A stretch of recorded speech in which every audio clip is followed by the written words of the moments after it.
This is just a few tips that we're going to give you, and you can follow along. I got this from Federal Trade Commission, okay, ftc.gov, and the name of the article is called Hiring a Lawyer. Hiring a lawyer. So what you need to look for, questions you need to ask. The first tip is know who you're dealing with. Right, absolutely. So don't look up, or when you go on the website and you see the testimonials, don't look at that. Use Google. It's called Google, Bing, That's their friends. Search. That's their friends and their aunties on the testimony. Stop playing. You use him. But it could be, factual. Yeah, it could be factual. But you still need to use Google. Right. Okay. See the rating is of that lawyer. And you need to look up history and read reviews. Because now this is 2019. You don't have to go in and just go down the yellow pages and just pick one. No, people actually, especially if they're upset and they had a bad experience. Oh yeah, they will do a bad review. They will do a whole blog.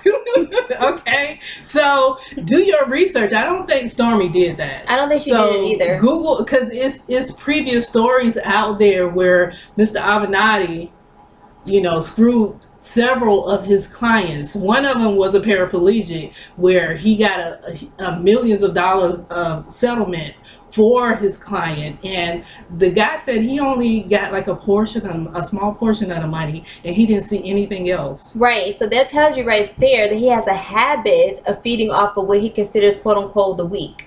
And so that's why she was a victim. You were a victim of your own circumstance. So you didn't do your homework. Always do your homework. Stop playing. And so you can clearly have saw that he's done this before.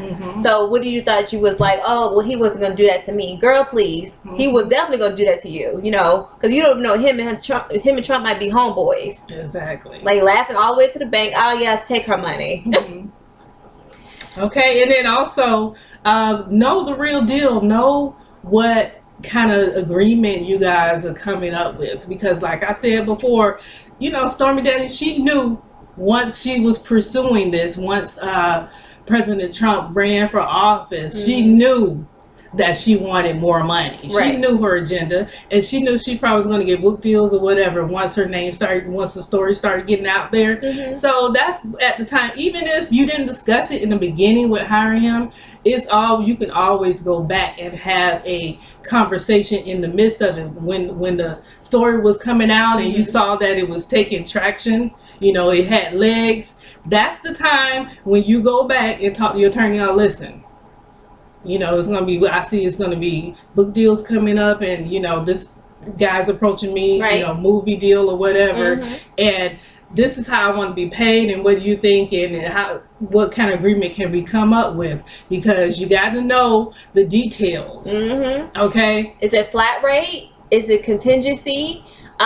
Meaning that, okay, he's only getting money when you get paid. Is contingency, because if you don't make any money, then he doesn't get paid. I kind of like those lawyers, but anyways, so they have to work for it. Yeah, they got to work for it. You'll know that that's work, because who wants to do work and don't get paid for it. And then you can have the ones where you have the flat rate, like, hey, this is the agreement that we have, regardless if I win or lose. Yeah. And so run me my money. Or you may have some that's like, or if you happen to be your own attorney too, you can be your own attorney. I wouldn't suggest it. Pro se? Yeah, I wouldn't suggest it. And also make sure that the attorney that you hire actually has a specialization in the type of case that you have. Yeah. Listen, stop getting attorneys that does not have a specialization in the type of matter that you're facing, because granted, they'll come off cheaper, but I would say that get one that specializes in the stuff, because there's 9 times out of 10 he's already won a whole bunch of cases, and he's going to be more expensive. He knows what he's doing. He knows what he's talking about. He's going to be more expensive.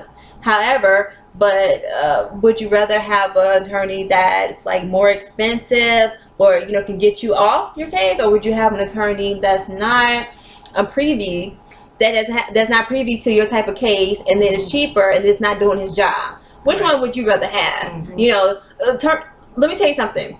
Attorney does not specialize in the matter that you're facing is just as bad as getting a state appointed attorney. Okay, it's pretty much the same thing, because they're not going to do what they're supposed to be doing. Right. And so you pretty much got to keep calling them, telling them that you need to be doing this, you need to be doing that, you need to be doing this. I don't have time for all that. I need to, here's this check. You do your job and let me win. So Exactly. I would just suggest all of that. And then I cannot stress enough, I know I said it before, but follow up, follow up, follow up. Even if it's to the point where you know that you're getting on his nerves, Right. it will send a strong message for these Avenatti types Right. that you're clearly on top of him and you want to know everything that's happening with your case. So if it's a settlement coming down the pipe, he know not to screw you, because you're going to be calling him every Monday. Right. And not only that, he's gonna have a conversation with the publisher or whoever and know that they talk to you too. Right. And getting on my nerves. This check didn't get on your nerves, so therefore I'm not getting on your nerves. Exactly. I'll call you at 5 o'clock in the morning. You better answer and be in high spirits when you do. Yeah. Oh, ma'am, can I? Yes, you can. You know what I'm saying? Because how this check set up, you're on call 24 hours a day. Don't play with me. With that being said, also there are some attorneys that are, can tell you information through the consultation. Granted, the consultation maybe like $150, maybe $175. It depends on an attorney, and they may tell you exactly what you need to do. And some of them say, hey, you don't even need an attorney for this type of a case. Right. This is the steps that you need to take. It would cost you more to hire me.